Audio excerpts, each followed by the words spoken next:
So, bevel setting. Step 1 in the honing game, also the most important step in the honing game. So, what are you going to need? Let's get the show on the road. This is my stone of choice. I use Nano Pro 1K. In my opinion, you can't beat it. Okay. I use a small 3" by 1 DMT plate. It's really worn down. If you rub your thumb on it, you can hardly feel there's any grit there. It's that old. If you get these, they're only a couple of quid from eBay. And the way you take off the loose diamonds, make it a bit more even. You can either use the back of a stone that you don't use too regularly, use it just before you lap the stone, because then it doesn't matter anyway. I use an old slate stone, the back of it, that gets rid of it. Some people use like a screwdriver, back and forth, until it evens that out a bit. A few different ways, all easy. Dripper, instead of some people use a spray. I think that's a bit messy. A dripper, because I use a lot of slurry as well, this makes it a lot easier for me to fine tune my slurry. I can get exactly what I want. Some razors you might want to use tape if you want to protect your spine of your razor, or if you've got quite a tricky bevel you're trying to do. Another one's wedges. You might want to use a couple of strips on a wedge so you don't get that ridiculously thick bevel on it. Okay. Some of you might want to try it as beginners using a loop to look at your edge after you've honed. You're going to be checking for little microchips, checking that your bevel's even. These come with a little LED light on, a couple of quid. I think it's 60 times magnification. So those of you that might not have the best eyesight, might be a good idea to invest. I'm not going to use one of these. I haven't used one in ages. Kitchen roll, wipe your hands off, wipe your blade off, keep your stuff nice and clean. Very simple.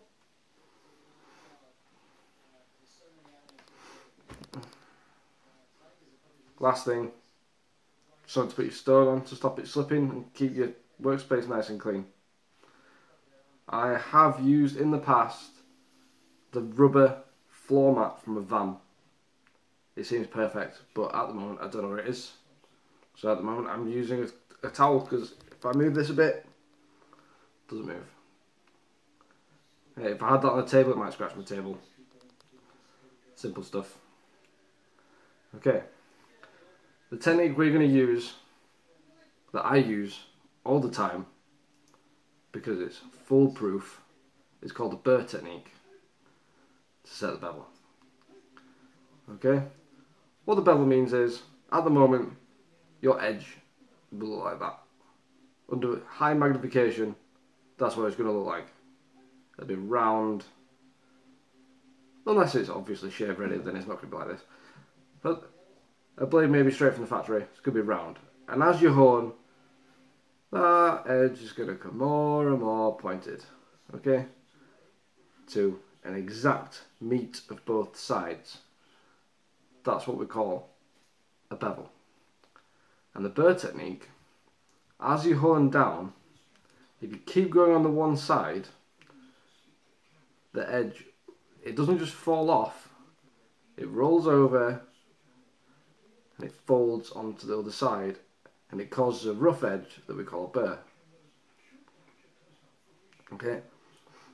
And it makes it really, really obvious that edge is met, because it can only do that once it's gone past the meeting stage. It will then roll over. Until then, it won't, it'll just do this. Okay? Easy peasy, foolproof. Right. The first thing you need to do before you start honing, understand the edge you're working with. Pretty simple. If you don't know what you're working with, you're always going to have a hard time. So, if you're using an edge that's already been honed, the best thing to know is how it was honed before. If you know how it was honed before, you can use the same technique, and that stops you having to figure out anything out. You won't have to correct anything, you just carry on how it was done before.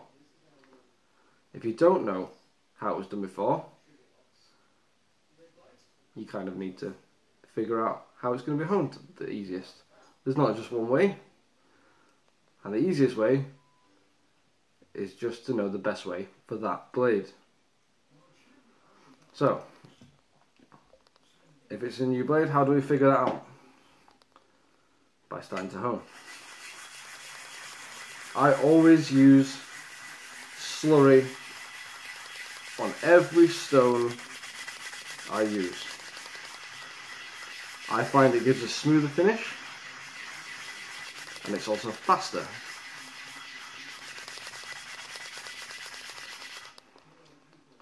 It also stops your stone clogging up.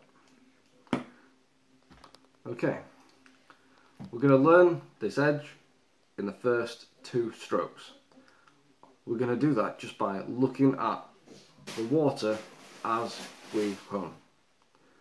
We want to see the water moving nicely, being pushed by the entire edge. The first one we're going to do is completely flat. All we're going to do, push it down. I can see straight away there, the water wasn't being pushed very well by the heel. Okay, and then the second stroke, push the water back up. Second stroke, we're going to put a tiny bit of pressure on that heel. And on the way down, we'll move the pressure towards the toe. Push the water with the heel, pushes, and that pushed water with the entire length all the way down. We'll do it the other way just to make sure we'll do it the same. Tie a bit more pressure on the heel, move that pressure to the toe, and that pushed water all the way down. Now we've got a mindset to how this edge is going to work with the stone. Okay? And we can carry on. The amount of pressure you want to use, it's about £2. 2 to 3 pound is all I use. I have put my stone on a kitchen scale before just to find out how much pressure I'm using, and it's about 2 to 3 pounds. Any more, you might start bending that edge. Any less, it's just going to take you longer. Okay? And this is what I'm going to do to set a burr. I'm going to keep going on one side, 60 strokes, I'm going to flip it over, do another 60 strokes, and then I'm going to see if there's a burr. If there isn't, I'm going to repeat it.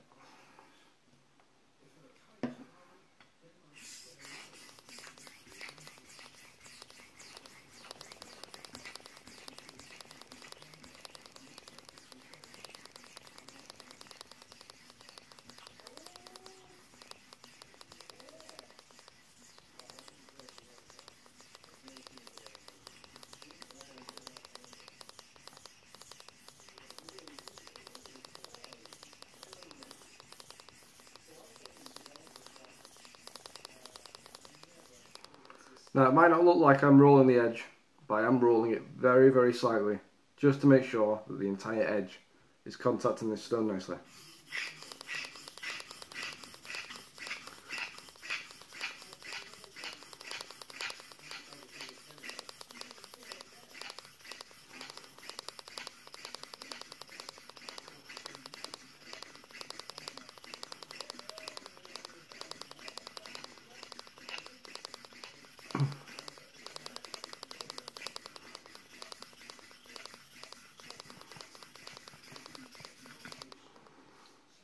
Now I'm going to just look at the edge.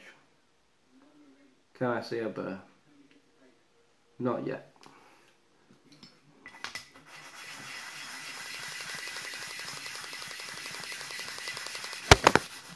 Oh no. 1 second, guys.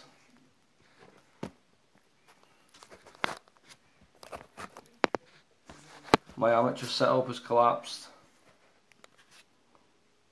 Okay, start again. No idea if that's looking at the stem. Okay, good to go. Same again, 60 either side.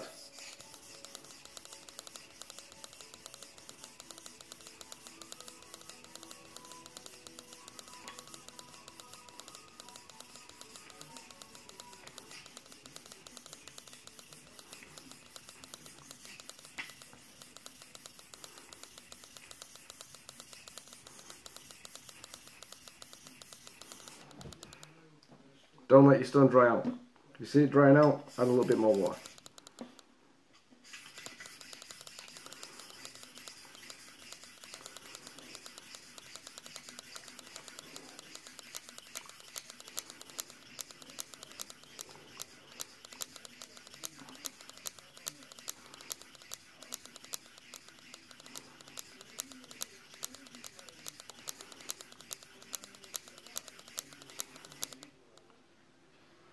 Look again,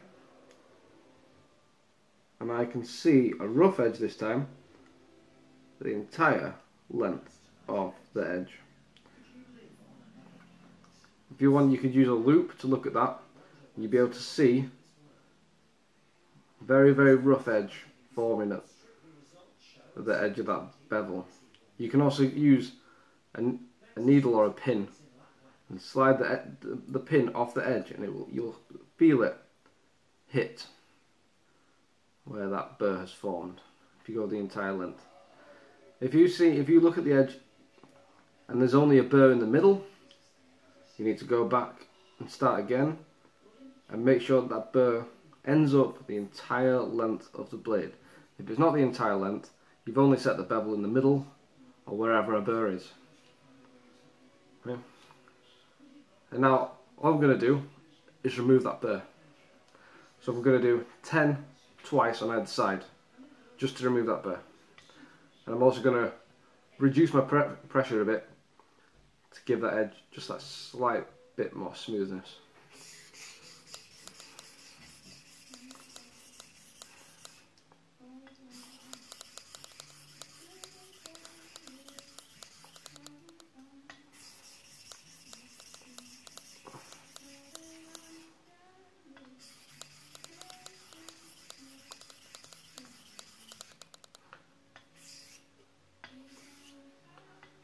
Just a couple of singles to finish this blade off. That's it. Wipe off. And now the only test you need to do is a shave test. If I didn't hunt razors all the time, I'd just shave a load off my hand. But seeing as I need to do so many razors, I need to be a bit more picky. I choose one hair on the back of my hand, shave that bit, another hair, shave that off, next bit of my blade, shave that off, next bit of my blade, shave that off. If it shaves nicely, consistently, the entire edge, bevel set, all done. And that's it, that's the way I hone. I hope that's taught a few of you guys something new.